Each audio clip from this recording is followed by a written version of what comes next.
उधर रोहतक में एमबीबीएस छात्र पिछले 10 दिनों से लगातार प्रदर्शन कर रहे हैं। प्रदर्शनकारी छात्र बॉन्ड पॉलिसी को वापस लेने की मांग कर रहे हैं।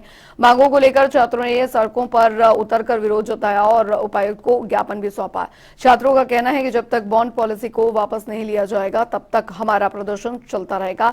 वहीं करनाल में भी एमबीबीएस छात्रों ने प्रदर्शन किया। आपको हम दो तस्वीरें दिखा रहे हैं, करनाल और रोहतक की, जहां पर छात्रों का प्रदर्शन जो है सड़कों तक देखने को मिला है और अपने मांगों को लेकर ये प्रदर्शन जो है वो कर रहे हैं। एमबीबीएस के छात्रों का कहना है कि इस पॉलिसी को बदला जाए।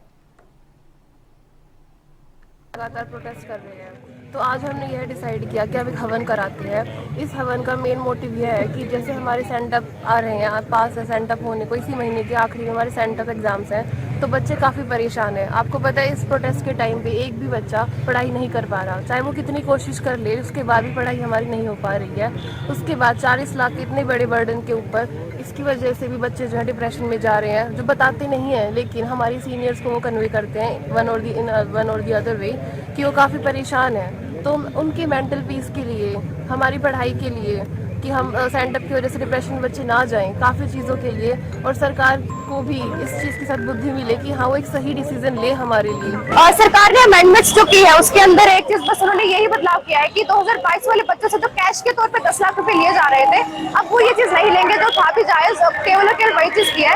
लेकिन बाकी की जो अमेंडमेंट्स है वो बिल्कुल भी हमारे हित में नहीं है। उल्टा उन्होंने एमएमसी अग्रोहा के ऊपर भी 32-36 लाख रुपए का बॉन्ड लगा दिया है। पीजी के अंदर भी इसी तरह की बॉन्ड पॉलिसी लाने की बात की जा रही है, वो उन्होंने इस अमेंडमेंट में कर दिया है। और साथ में हमारी सरकार से जो 3 बड़ी मांगे वो यही है कि जो बैंक नाम की थर्ड पार्टी उन्होंने इन्वॉल्व कर रखी है, बाकी किसी भी स्टेट के सर्विस बॉन्ड के अंदर बैंक इन्वॉल्व नहीं है, तो हम चाहते हैं कि हमारे हरियाणा के अंदर भी ना और बदतर स्थिति को वो सुधारे, तो बैंक इन्वॉल्व ना हो। दूसरा, जो टेन्योर इतना लंबा है 7 साल का, कोई भी डॉक्टर एक आम जिंदगी जीने की सोच भी नहीं सकता, तो 7 साल की इस ड्यूरेशन को कम किया जाए, क्योंकि एनएमसी की गाइडलाइंस के अनुसार भी 1 साल तक का ही जो टेन्योर होता है वो जस्टिफाइड होता है। इससे ऊपर अगर होता तो ये बच्चे के साथ सरासर जाती है। 40 लाख रुपए लिए जा रहे हैं, लेकिन जो एक गरीब परिवार का बच्चा है, कोई मुझे बताए वो 40 लाख रुपए कहाँ से दे। हम लोग दिन रात मेहनत करके यहाँ आते हैं, क्या हम 40 लाख रुपए देने के लिए आते हैं?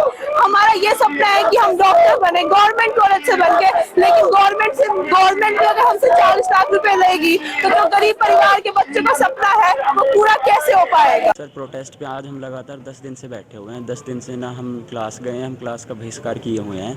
हमारी सरकार से इतनी मांग है कि बॉन्ड पॉलिसी को एकदम वापस लिया जाए, क्योंकि बॉन्ड पॉलिसी में अनेक खामियां थी। जैसे कि बॉन्ड पॉलिसी में उन्होंने जॉब सिक्योरिटी के बारे में कुछ नहीं बताया। उन्होंने कहा अगर तुम्हारी एमबीबीएस हो गई तो सीएम सर ने बोला कि हम तुम्हें जॉब देंगे, बट सीएम सर ने ये नहीं बताया कि तुम्हें कितनी अवधि के बीच में जॉब मिल जाएगी। तुम्हें 1 महीना, 2 महीना, 6 महीने के अंदर तुम्हें जॉब हम दे देंगे। उन्होंने कहा बस कि हम तुम्हें 7 साल के भीतर कभी भी जॉब दे दें। तो सर ऐसे तो ये एकदम बेरोज़गार करने की स्कीम है। अब एमबीबीएस करने के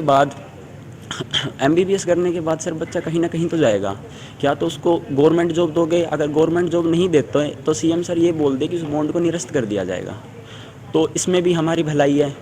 बट सीएम सर ने ऐसा कुछ नहीं कहा। उन्होंने तो साफ साफ बोल दिया कि इस बॉन्ड पॉलिसी को ना वापस लिया जाएगा, ना हम जॉब की गारंटी दे सकते। क्या नुकसान है? सर नुकसान ये है कि एक तो हम बेरोज़गार हो जाएंगे, अगर हमें जॉब नहीं मिलती तो हम क्या करेंगे।